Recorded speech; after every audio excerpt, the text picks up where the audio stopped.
all things Astros with your hosts, sports writer Jeff Balke and Astros broadcaster and former third baseman Jeff Blum. Now, here's Balke and Blummer. Hey, what's up, H-Town? Welcome to episode 20 of the Believe in Astros podcast on the Believe Podcasting Network, a very special pre-ALCS episode. I'm Jeff Balke, my partner, of course, Jeff Blum. You can find us on Spotify, Apple, Stitcher, and, of course, YouTube. Be sure to like and subscribe to keep up with us. You can find us on Twitter at Believe in Astros, BLEAV in Astros. I'm at Jeff Balke, JEFFBALKE, and Blummer is at Blummer27. Send us your comments, questions, and sandwich suggestions, as always, please. A few of you have sent me some, so I'll take them every time. Before we get in too deep in the episode, let's mention our sponsor. Football is back, and BetOnline remains your number one source for all your football betting needs this season. You'll find the latest odds, matchup info, player news, and game trends. And as your continued source for all sports wagering info, BetOnline features live betting, free contests, live scores, and giveaways all season long. Always the fastest and easiest way to bet all your favorite sports and events like MMA, tennis, boxing, Major League Baseball perhaps, even golf. Head to betonline.ag to join and receive your 100% welcome bonus with your first deposit. Make sure to use promo code BELIEVE, B-L-E-A-V, to receive your rewards. BetOnline, where the game starts. Well, Blummer, we haven't talked since last week. It was a crazy 3-game series. We knew it would be entertaining, and we both picked them in 4. They swept the Mariners in 3. I kind of want to just go over your thoughts on each game since we haven't really had a chance to discuss it. I mean, game 1, there's nothing other to be said than walk-off. I mean, that was one of the most incredible moments I've ever seen in Astros history. It's right up there with the Jose Altuve home run against the Yankees. And it was a comeback win, no less. What were your thoughts? How do you feel about that? What were your thoughts on all that? Literally unbelievable. And the reason for that is because it's never happened before in postseason baseball where a team has been down by multiple runs. And with 2 outs, they've had a walk-off multi-run home run win the game for them. So it was miraculous in every sense of the word because it's never happened before. But what was great about that first game is that Dusty made some key moves, getting some guys off the bench, and then those guys having quality at-bats. David Hensley had a phenomenal at-bat. And then you have a rookie in Jeremy Pena getting a big base hit to get Yordan to the plate. The Mariners were 1 strike away from taking a 1-0 lead after beating up on Justin Verlander. So it showed some of the perseverance of the bullpen and offense, and then the one big swing from Yordan Alvarez in that game 1. Literally, I don't know if it sealed the fate for the series, but it was a catastrophic shift in momentum. It sure was. You couldn't have said it better. I think one of the things that was remarkable to me about that game is, first, we had Justin Verlander basically have an implosion, really. Mm-hmm. I mean, you're going to have games like that, I guess, but you don't expect it from him. And then the Astros just made their comeback, sort of gradually. But I think what was remarkable to me was, and we'll get to Yordan, but that Pena at bat was incredible to me. I mean, he was 1-2. He waited for a pitch. I was in my house by myself in the afternoon watching this before my wife got home. And I was just like, come on, man, just get a hit. Get on base. Get hit by a pitch. Whatever you got to do, just get on base because Yordan is in the on-deck circle. And he managed to get that liner up the middle, and then here comes Yordan. When first of all, bringing in Robbie Ray was just a horrible mistake on the part of Scott Service. What was he thinking? Dude, I wish I knew because it kind of felt like it almost felt like, man, I got Robbie Ray hiding in the bullpen. They'll have no idea how to combat this because I'm going to bring him in for that pocket for Tucker, Bregman, or not Tucker, Yordan Alvarez, Bregman, and then Tucker. That'll be my lefty in the bullpen. They'll never know what's coming. But I'm not sure if he saw anything that happened in the regular season, Robbie Ray has had no success against the Astros. Whether he's right-handed or left-handed, it doesn't matter. They have destroyed him. And to bring him in and then have the pitch sequence that we saw was mind-blowing, because I'm with you in the sense that when they brought Robbie Ray in, I don't know if you kind of felt that dugout, the Astros dugout, kind of perked up and went, boys, we got a chance, because they knew how good they've been against Robbie Ray. I was shocked that they brought him in. I just kept thinking, this old school lefty on lefty thing, it doesn't make, I mean, we've all seen it analytics wise, that it doesn't make a ton of sense as long as your pitcher, if you have a right-handed pitcher who can pitch well against lefties, and the Astros certainly have guys like that. There's plenty of reverse split guys out there, yeah. Absolutely, absolutely. But I will say this, that first pitch he missed by not much. That first pitch, 94-mile-an-hour heater. That's what I'm talking about. The sequence was idiotic. And then he threw another one. Okay, if you're going to throw the guy a fastball, go ahead. Like, give it a shot, see if you can line one up. It wasn't a terrible location on the first pitch. But when you saw the swing that he laid on that, you absolutely cannot throw him another fastball. Yeah, don't you feel like you got away with one? Oh, incredible, got away with one. And then as soon as he hit it, like the second that ball hit the bat, I was like, I literally started, I scared the living hell. I think I told you I scared the living hell out of my dogs. And I was running around the downstairs of my house just yelling, he walked it off. He walked it up. My neighbors probably thought I was insane. But it was just such an incredible moment. And for a guy like Jordan, who is really coming into his own in these playoffs, I mean, what an incredible moment for him and the Astros. No, it was an incredible moment. And then you have his family there on top of it, knowing all the hardships they had trying to get there, and then to have them witness it. And then his post-game comments are, I just want to make my dad proud. I'm sitting there going, dude, get the tissue, man. I can't handle this anymore. It's like, I'm not crying, you're crying. Yeah, exactly. Damn onions in this stadium right now. Exactly. But it's unbelievable. And what's unbelievable for me in watching Yordan Alvarez is truly an appreciation, because when you're a player as good as a Yordan Alvarez, there's this expectation to do something every single time you're at the plate. And you and I both know, and everybody listening, baseball doesn't work out that way. Baseball is built on failure, and you're going to fail 7 out of 10 times and be a Hall of Famer, but those are 7 failures to 3 successes. But when you have the expectation of Yordan, like you were saying earlier, just get on base, Jeremy. If you get on base, you're going to give us some hope. And imagine the expectation of hope on your back as you dig into that box, and then you don't miss the pitch, and you actually come through with a mega bomb into the upper tank that literally set the earth into quaking state. That's what blows me away about Yordan, is that we always have this expectation that Yordan's going to do something great, and then he does. I think that's what makes Yordan extremely special for us. I was just so blown away by the poise that he had to be up there with that incredible amount of pressure. And it felt like that moment. It felt like that moment was coming. And then, of course, we go to game 2, and he does it again, this time with a 2-run, I think really a more impressive shot than that first one. Like, look, that first one against Robbie Ray was like batting practice. I mean, he threw him a meatball. Yeah, that was a pedestrian fastball that should have gotten hit, and it did. Right.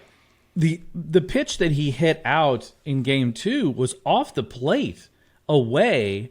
And Not to mention, Luis Castillo is unhittable. Right. He's unhittable. And he reached out there and just smacked that thing into the Crawford box. And, by the way, not just into the Crawford boxes, which you could say, oh, well, the Crawford boxes are 315 or whatever they are. No, he hit it way back there. That would have been a home run in most stadiums. And a really good outing for Framber Valdez. Gave up a couple of runs. That was great to see. Just put together I felt like game 2 was the most normal, obviously, of the 2 games, and just the most solid effort for the Astros all around. That was more of a regular season game where you got the great pitching, the great defense, the timely hitting, and you were just like, yep, okay, the Astros won, and you move on. That was the expectation. I think that was also, on the other end, that was also the expectation by the Seattle Mariners. They just kind of picked up their bags and left, and were like, we've seen this 15 times throughout the course of the season. This is just what these guys do. It's it's another day at work when you get Fromber going that deep in a ball game. The bullpen comes out, shoves, and oh, by the way, Jordan hit a home run and Alex Bregman got a clutch hit. Okay, we'll see you tomorrow. We'll try again. We'll see what we can do. But that's how the Astros work. And then Game 3 happened. And Whoa, Game 3 and 4 all in one. Exactly. Well, maybe I guess they did win in 4. That's yeah, essentially to our credit. Exactly. We called it 4 games. I mean, the total was 4 games. I was with my wife. We were having an early anniversary weekend away. We were in Galveston. So I had told myself, listen, I'm probably not going to pay too close of attention to this game. I'll watch it a little bit. I'll keep up on my app. I'll see what look at the MLB app, see what the score is. So it gets into about, I don't know, we're in like the 7th inning or something like that, 6th inning, 7th inning. And I'm thinking, 0-0, huh? We're still going. We get out in the 8th, we get out in the 9th. All of a sudden, I'm like, we're in the 10th now, and it's still 0-0. And I'm thinking to myself, okay, this could get weird. Now we're at a point where this could get real strange. So at this point, I am checking on my app. We end up going to a restaurant where we get sat literally right by the television where the game is on. Oh, lucky you. So my wife and I are kind of watching it with a couple that we were sitting at a bar with a couple of us sitting next to us. Then we came back to the hotel. We're sitting at the bar. I'm like, well, on to the 14th. Well, on to the 15th. Is that not unbelievable? It was just unreal. And we finally got back to the hotel room, and I turned on the broadcast of it on my phone on TBS and watched the 18th inning. That was the first inning I actually really watched with commentary and everything. It's one of the I've watched a lot of crazy baseball games before, but that one was insane on so many levels because the pitching was so fantastic, really, on both sides. Both sides, yeah. And then you get Jeremy Pena hitting a home run, which he's been great in this postseason so far. And to have now Jordan and then Jeremy Pena hit these home runs, it was just such a spectacular moment. And I don't know. Tell me, like, did you watch the whole thing end to end, or did you take a nap in the middle? Like, what happened? Well, first of all, Saturday was a ridiculous day in sports, as it was, because you had great football matchups. Yes. But throughout the course of the day, it was homecoming weekend in our house. And you know that I have 3 daughters that are seniors. So guess who can't curl hair or put on makeup? This guy. So it actually timed out beautifully because behind me was, a boombox playing all the, latest and greatest hits. And then my daughters are doing their hair. Sister-in-law's over helping with makeup. My oldest daughter came back from Arkansas. I mean, it was just chaos behind me. Yet I'm sitting there. It was an estrogen bomb in your house. Oh man. Yeah. And I put on my floaties and just kind of sat on the couch and was talking to my remote the entire time, going from Fox to NBC to CBS to ESPN to TBS and whatever. I was just like bouncing, and it was crazy to watch two football games during the course of an 18-inning game. I went to take homecoming pictures, had my phone out the entire time, and was watching the game.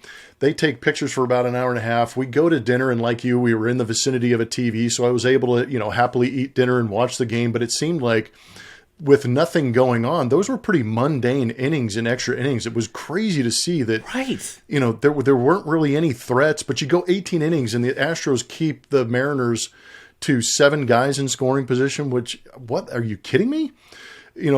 So they suppressed all those opportunities, and you kind of went, okay, I'm going to pay the bill, and you're looking up and it's the 16th inning, drive home, and a couple of, my daughter's friends are over and they're out back hanging out, go give them a hug. And I literally turned my back to the TV to hug my daughter, and she goes, they scored.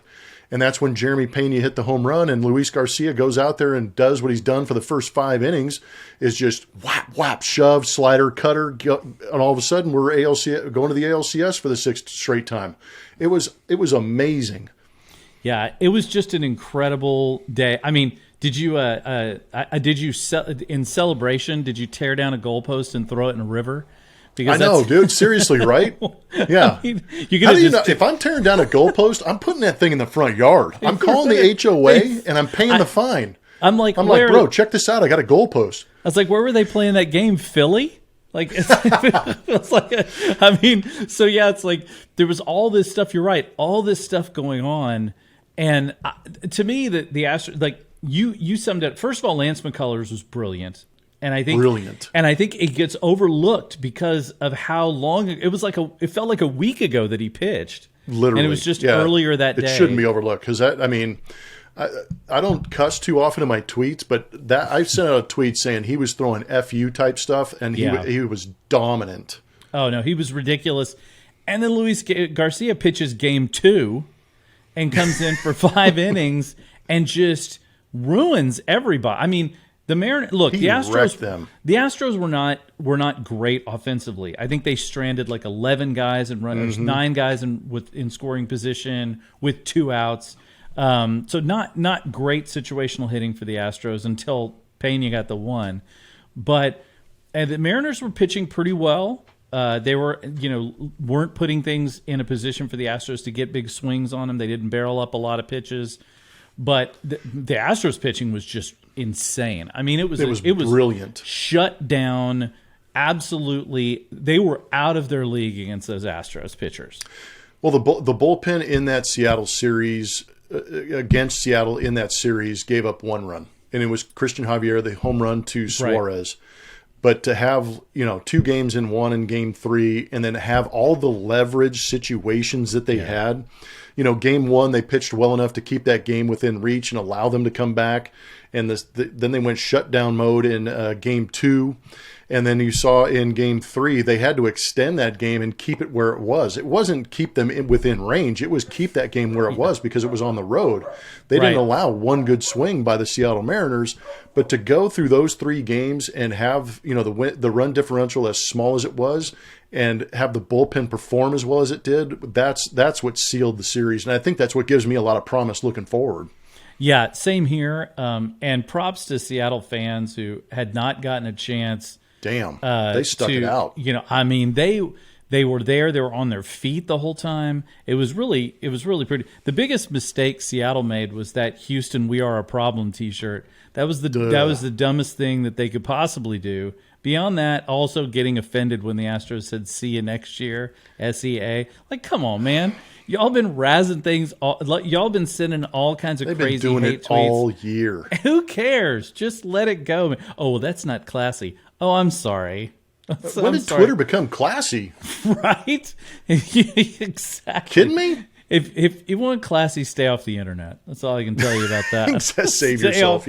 Stay off the internet. So before we dig into the ALCS, talk about wild. The National League is out of its damn mind right now with the Braves and the Dodgers both knocked off. I mean, you mentioned you got your San Diego jersey back there. Yeah, we got the Tony Gwynn in honor of. Yep. The Padres, I love them as a team. Like, they're such an interesting, fun team. And who can not love the Phillies getting to the NLCS? Nobody figured the Phillies were going anywhere. They're lucky to get in the playoffs in the first place, and they end up in the NLCS. I will say this: if they end up in the postseason, if they end up in the World Series and the Astros end up playing them, we did face them the last week of the season. Yeah. So it's not like we haven't seen them, which I feel like is probably a good thing. Not to mention the fact that I really hope we get to the World Series and play the Phillies and the Astros wipe them out so I can go up to the Jersey Shore where the South Jersey Shore where all my in-law relatives live and just rub it in their faces. That always makes it sweeter. Oh, so good. I'll be eating that Philly cheesesteak and being like, there you go. I wonder what happened in the World Series. But talk about that. I mean, really improbable for both San Diego. I mean, less for San Diego than for Philly, but really kind of an incredible NLCS given the fact that we've got totally new blood in here. Teams that it's been a while since we've seen them in the postseason like this. Yeah, I actually felt that the Padres had a better chance to beat the Dodgers than I thought the Phillies had a chance of beating the Braves. The Braves, their pitching staff, their offense, I can't believe how cold they got because I'm not impressed by the starting pitching of the Philadelphia Phillies. considering what we saw, like you said, in the series to finish the season this year. Aaron Nola, badass. Yep. Love that guy. He is going to be a tough guy, but you get past him, Kyle Gibson, Ranger Suarez, those are very, very beatable guys, but you better make sure that you don't get to some of those big arms that they have at the back end of their bullpen that are very, very good, would make it tough to come back against. But that offense, they came out angry, they came out swinging, they came out early, and they really put Atlanta on their heels, and they weren't able to fight back. On the Padres side, I believe I saw a stat with their bullpen in that 4-game series against the Dodgers didn't give up a run. I did not see that coming. You've got that 31-year-old rookie from Venezuela, Suarez. Right. I read about him. Dude, it's a great story, and then the stuff was remarkable, and all of a sudden, guess what? Josh Hader figured it out, and he pitched very good in that series, but I felt like the Padres had enough starting pitching and enough firepower to overwhelm the Dodgers because their pitching shut them down. They had some faulty defensive moves for the Dodgers. And then I really feel like Dave Roberts kind of caved in a little bit on some of the analytics, and it backfired on him. I feel like the Padres-Dodgers series was a bit like the Padres-Astros series when the postseason back in the day. That's a really good comparison. Where they had just a couple of guys that the Dodgers just didn't seem to be able to hit. And, the Dodgers really, they're a team that relied as much on the big inning as anybody, and they just didn't seem to be able to get that. Their pitching was good, but not great. And good for the Padres, man. They're gonna be a tough out, no matter who plays them. So now let's talk about the LCS. First of all, God bless Mother Nature, or whatever deity you want to say, for giving them a rain out yesterday. Yeah, how about God blessing them for a $2 billion stadium and not putting a roof on it? Way to go. Well, you know how I feel about roofs. I am a big believer that I'm down with the retractable roof, because the Astros will probably open it some now that it's this. I mean, I got my window open right now. This weather's incredible. Yeah, it's amazing today. And the Texans will never open theirs, but that's a different story. But you can't. When you're living in a climate like that, and you don't have a roof, never mind. Football's one thing. I remember a great story that was told about Hakeem Olajuwon years ago when they were playing in Denver, and they're going to the old McNichols Arena. So they drive past Mile High Stadium, and Hakeem, who's always was kind of a bit of an innocent, he said to one of the guys he was riding with, he goes, "What's that stadium right there?" And they go, "That's where the Broncos play. That's the NFL." He goes, "They play football there?" He's like, "Yeah." He goes, "Outside?" And he said, "Yeah." He goes, "Do they want to die?" Yeah, seriously, that's how common folk feel. Yeah, exactly, right. So, but that's football. That's that's what people sort of think of. And the snow games are fun. Baseball, nobody wants to see freezing baseball. Nobody wants to see raining baseball. No, put a damn roof on that thing. It's Yankee freaking Stadium. Like, if you like money, that's the way to guarantee a game in concession sales. Absolutely. So we get. Oh, and did you see how they didn't announce? I saw this was nuts. The gates opened at 5:00.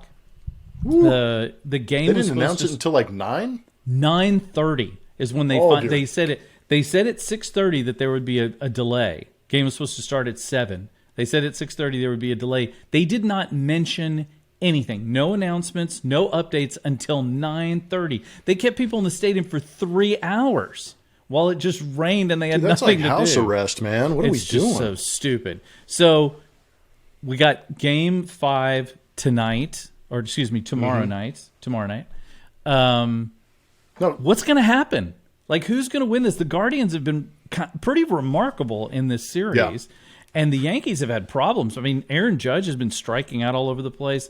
Like, this has not been a great series for the Yankees. It doesn't feel like they're the team to beat any longer in this. But, I mean, what do you think? Where are we going with this? I think you may have stated it. They're not the guaranteed winner of this series, where you would assume they would be for the 99 wins, the number 2 seed, Aaron Judge, and all the accolades that he is going to get. And then you look at the lineup, and they've got a rookie infielder playing left field. Then they move him to shortstop. They've got a lot of moving parts. Fortunately for them, that Josh Hader trade is working out because he's had a great series and, kind of done a very good job in center field. But at the same time, it kind of exposes what we all kind of knew as Astro fans, what we knew about the Yankees. They're thunderous, they're explosive at times, but can be pitched to. And that's where the Indians have done a very good job with their starting pitchers with Cal Quantrill. They've got Plesac, they've got Bieber, they've got McKenzie, but those guys can go out there and pitch well enough to suppress that offense and give their team a chance to win. And that's really gotten exposed. And if you think about it, the Astros obviously have a better pitching staff, and that's why that matchup between the Astros and Yankees is kind of appealing, just in the sense that the pitching can shut down that offense for the New York Yankees. And then on the other side, it's pitching, playing hard baseball, and making good plays on defense and some timely hitting for the Cleveland Indians. Mm-hmm. And we've talked about it before on this podcast. There's nothing more scary than a team that has nothing to lose, and that is the Cleveland Indians, who have some really good veteran leadership in Terry Francona. Yeah, I think you're right. I definitely would rather see the Yankees at this point. Also, just because I'd love to beat the Yankees. You want to beat again. them? Yeah, if you're gonna beat, I think that's a mentality. Yeah, I think, and I think so, and I think there's I don't feel like this is either way. I don't think the Astros are going to be like, oh well, we only got the Guardians, we can just lay down and do whatever. That's not the type of team this is. But I do think there is a little extra juice in the tank when it's a team like the Yankees, when it's a team you've faced before and it's a team you've had success against all the national media odds and everything else. Mm-hmm. I will say one guy I'm a little worried about right now is Jose Altuve. I mean, he's an over for the postseason. Have you seen anything watching him that makes you think something's off, or is it just rough series? It was a combination of a rough series. I think he was one of the guys that didn't benefit from the layoff because of his last month and a half of the season. He literally swung himself into a 300 average, a 900 OPS, and 28 home runs. It was one of the more remarkable runs I think we've seen Jose Altuve go on, where everybody was like, well, he's just going to be a 270 guy, hit some home runs. He's still a Jose Altuve, and I think he willed himself to go do that. So that's the only thing that kind of gives me hope that he will be back and contribute, because you think about them winning that division series. Granted, they were tight games, but you did it without Jose Altuve doing what Jose Altuve does. You saw a little flash of brilliance from Kyle Tucker and Alex Bregman, but as a whole, it really wasn't that productive lineup that we saw in September. So I've got a lot of hope going into the next series, because Jose Altuve is a guy that can correct things. He's also a guy that gets a little ticked off when he's not getting hits. Yeah. This guy loves getting hits. He doesn't like being the guy that does not get hits. So he's going to probably work his tail off here in the next couple of days to be ready for that ALCS. He's going to face some tough pitching, but at the same time, there's nobody better at getting the barrel to the baseball than Jose Altuve. So it's a combination of work ethic, talent and ability, and a mentality. This guy wants to be the guy. So I assume he's going to show up in that ALCS. It was ugly. It was gross. But I don't think that guy's going to show up the rest of the way. I think he'll get back to being Jose Altuve, and this offense will get going. You made a really good point, too, just saying that, it ticks him off. He does not like to not hit. This is a guy who takes it very personally. And I think that's why you're probably right. I think this is a guy who's going to come back and figure it out pretty quick. And you mentioned Kyle Tucker. Look, Kyle Tucker had a very good series, sort of quietly, as we've said before. He's a guy that, for some reason, we just sort of forget about Kyle Tucker in the lineup. It's amazing. Yeah, Alex Bregman looked pretty good overall. I feel like and look, let's not discount Yuli Gurriel is now playoff Yuli, right? I mean, he was fantastic in that 3-game series. So they really do have, I think, some offensive output here that they can load on the whichever team they're going to end up playing. And they'll be at home for the first couple of games, which is always a good thing. The other good thing is they're going to get all their pitching lined up. They're going to have everybody lined up exactly the way they're going to want them. And it's going to be, I think that's going to be a huge key, They did not overtax their bullpen despite going 18 innings, Crazy. which is insane. I mean, you think about when you think 12 of the 18 innings were eaten up by 2 players. And by the way, Hunter Brown, welcome to the postseason. Dude. And they're probably going to carry one more pitcher, I would think. I would think they're probably going to take one position player, probably Jake Myers. Probably won't play the ALCS, and they'll probably bring, Will Smith along. I mean, I was going to mention Maton, but I don't want to mention, somebody punching a locker. Like, no. Come on, man. You can't do that before the postseason. No. It's ridiculous. You know what was a lot of fun about that bullpen is that after that, even that 18-inning game, is that we knew that Robbie Ray was the last resort for the Seattle Mariners. Right. Josh Miller had a comment. I don't know if you heard it. He said, we could have gone 30 innings. We still had Jose Urquidy. We had plenty of other dudes out there that were going to come out there and shove. 100%. But it really was a pretty bold move to get Hunter Brown in there. But I think we got a little bit of an idea of how good this guy can be in some high leverage, intense moments. That's a guy that believes in his stuff, and I'm very happy that he's in that bullpen. I am too. It was interesting, I will say, that we didn't see Christian Javier at all after that first game. Not sure why that was. They didn't even mention him. They said, well, we still had Urquidy. I'm like, well, didn't you still have Christian Javier too? But oh, yeah. It's pretty clear that Christian Javier is going to be their bullpen guy, and rightfully so. I mean, he's been so good. He could be a starter for sure, but they're going to line up their first 3 starters. They'll maybe piggyback in Game 4, but I think they're so well lined up pitching wise. I'm not saying the Astros are going to win it all. I still think they're the favorites, especially now. But I think their pitching is just going to be really hard to beat. I'm not sure who you can put out there. There's not a team left in the final 5 teams that are remaining that has the kind of firepower to just bang on the Astros. I mean, the Orioles aren't in the postseason. Thank God. I mean, it's like that would have been the worst. It's like, please God, don't let it be the Orioles. But I don't see anybody that really is going to have the ability to have the firepower against this lineup of pitchers. No, the Astros have with the Braves dropping out. The Dodgers, it would have been a tough fight in the World Series, but I really feel like that rematch of the Braves and Astros would have been that heavyweight knockdown, drag out type brawl of a World Series, because both teams got so much better over the offseason and during the season that it really would have been a good punching match to see who could have outdone the other. But now that those two teams have fallen by the wayside, it's not just favorite. I think it's a heavy favorite for the Houston Astros. But now you also have the burden of expectation, like we talked about with Yordan. The Astros as a team have that burden of expectation. But you nailed it with saying that the pitching, if you have good pitching, you're in a very good spot. They have good pitching, great defense, and all you need is some timely hits. So even if that offense is sputtering a little bit, we saw it in that Seattle series where just a couple of big hits can put you over the top because the pitching is so good. But pitching, there's a lot of the teams that are remaining are looking at that pitching staff for the Houston Astros and going, damn, I really thought we had a chance. We're going to have to fight our brains out to try and beat these guys. Yeah, and you made a really good point about the defense. I'm remiss for not mentioning it. I mean, this team is so good defensively. We saw some really great plays in Game 3 and in Game 2.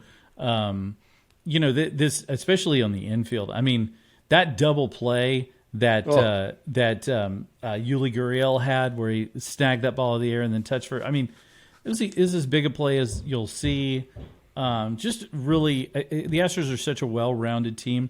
Interestingly enough, I don't think as good an offensive team as they are defensive and pitching, which is kind of different for them, unique for the Astros squad as a whole. But man, when you look at how good they are at pitching and when you look at how good they are in the field, I keep saying it. I've said it to you. I've said it. I've written about it. They have got to be one of the most frustrating teams in baseball to play, because no matter what you do, you think you've got something and you just don't. You've got a big lead. You just blew out Justin Verlander, and guess what? They come back, and then it's Yordan Alvarez, punking you in the 9th inning. I mean, you go 18 innings, they don't score a run, it's like it must just drive teams bonkers. Yeah, you never say we've got them right where we want them. And, the Seattle Mariners, I think, kind of sat back on that and said that in game one, saying we got them right where we want them. We got to Verlander. We've got a 5-run, 6-run lead, and we're going to lean on our bullpen, and Logan Gilbert's going to pitch his brains out. They did everything right and still lost that game, and that's where the fear sets in for the opposing team is we could play a perfect game and still not win. That's what's scary about the Astros. Yeah, Julio Rodriguez said after the first 2 games in Houston, he was like, I feel like we're right there. We're just right there. And I'm like, that's what everybody thinks against the Astros. Mm-hmm. They're all right there until they're not. And that's just how it is. All right, Blummer, any final thoughts before we head into the game 1 tomorrow night against either Cleveland or New York? The only thought I've got is just, steady as she goes. The Astros are a well-oiled, fine-tuned machine. Dusty Baker's making the right moves.